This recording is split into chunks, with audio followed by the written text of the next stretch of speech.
I think there's something supreme and even maybe rewarding in classical music, but at the same time, it feels like it's out of reach for so many of us, and it's not uncommon to hear people say things like, it just doesn't do anything for me. When people say that classical music doesn't do anything for them, I think what they mean is that it doesn't evoke the kind of emotional response that they normally experience with more popular forms of music.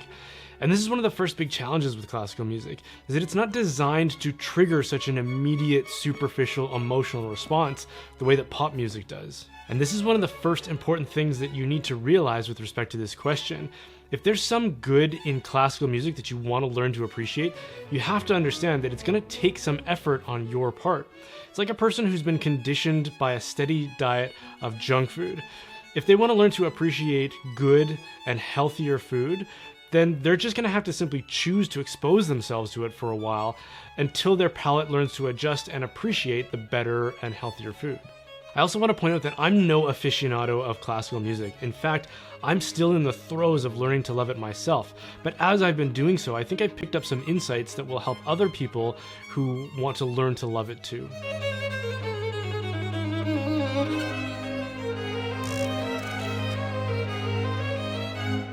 A friend of mine grew up in a really sheltered way where she wasn't exposed to a lot of popular culture, so that when she got older, she was able to start exploring songs and movies that she had missed out on when she was younger, and so she kept anticipating all of these pieces that people kept telling her about. People would ask her if she knows a song or a movie, and when she would say no, they would say, "Oh, you have to listen to it, it's the best song ever." And so she would go and listen to it, but it would never live up to the expectation or that sense of importance that her friends had ingrained in her. In her explanation to me, she said it was because she was experiencing these songs or movies outside of their place in time and culture.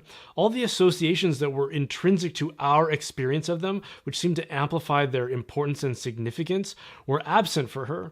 For her, she was evaluating them entirely on their artistic merit, and with only that in view, they often didn't live up to the hype. And this is because of the power of associations.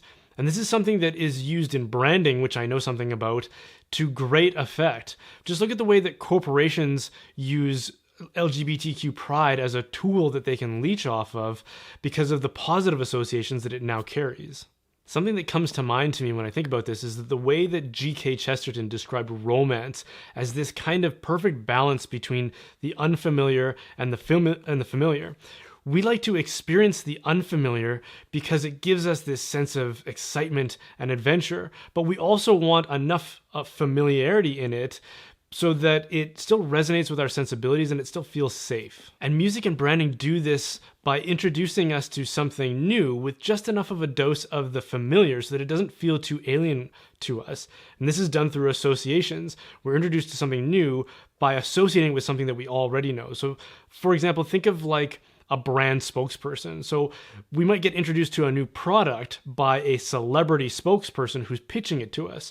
So there's a new product that might seem a little bit, we might be apprehensive about, but because there's this celebrity that we are familiar with who we might know and love, there's that perfect balance between the unfamiliar and the familiar. And think about the way that pop music is marketed to us. I think we can all appreciate that it's a given that unless a performing artist is incredibly attractive, they're going to have a really hard time making it in the industry. And the reason for that is that the music itself on its own usually isn't good enough to merit our appreciation for it. It doesn't meet a standard of quality that would capture our interest enough unless there's also some mesmerizingly beautiful person performing it for us. Because popular music today is an industrial product. It's designed to maximize our consumption of it while putting as little effort into the production as possible. So they can crank out mediocre songs and then enhance them with sex appeal or apparent cultural significance to make up for whatever's lacking in it. And they can do this because anybody with a reasonable amount of talent can perform music at this caliber. So publishers can hold out for someone who is both good enough to perform the music at this caliber, but also incredibly good looking.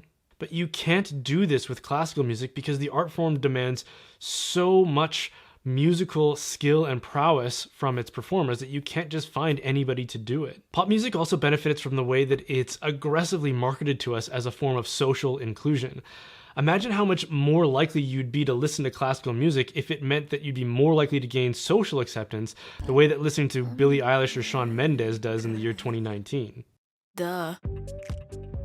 And if you doubt this idea that associations can accessorize music for us in such a way that it will stimulate our ability to learn to like it, let me draw from an example that I think will tie all of this together, because I'm willing to bet that a lot of people watching this already like classical music without even necessarily realizing it because of an association with something that you already do like. And that's in the form of movie soundtracks. If you're a big Star Wars fan or a Harry Potter fan, you probably love hearing the rousing compositions written by John Williams. Like that theme in Harry Potter can invoke a sense of nostalgia and adventure. In these instances, there's a context that has taught our emotions to appreciate the music because of the story and the characters that we love that are associated with it. And this was and is my gateway into appreciating classical music. I started listening to composers like John Williams and James Horner because of the significance of those stories and what they meant to me. The emotional kick that pop music had conditioned me to need was available because of the emotions associated with those movies. This is why it's so important to create associations that will augment the music for you.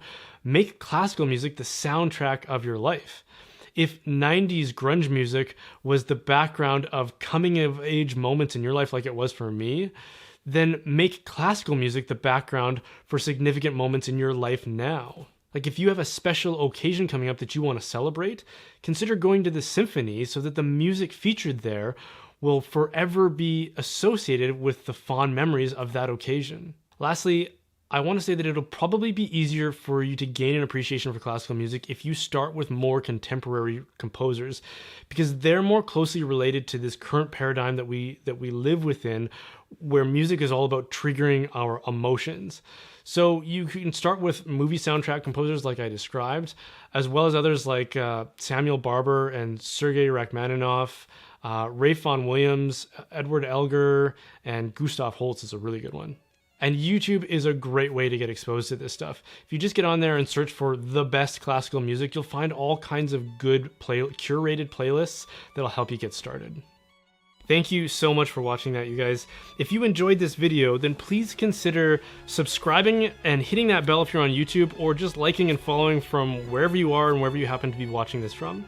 And if you want to support the making of these videos, then please consider supporting my work as a digital media and marketing expert. My company, Holdsworth Design, is a branding and communications company that specializes in web design and logo and branding, graphic design, videography, and communications and marketing strategy. So if you know of a parish or a diocese or a business or a ministry that needs help in those areas, then please send them our way, and I'm sure that we can probably help them out. And be sure to check out the website, which is holdsworthdesign.com.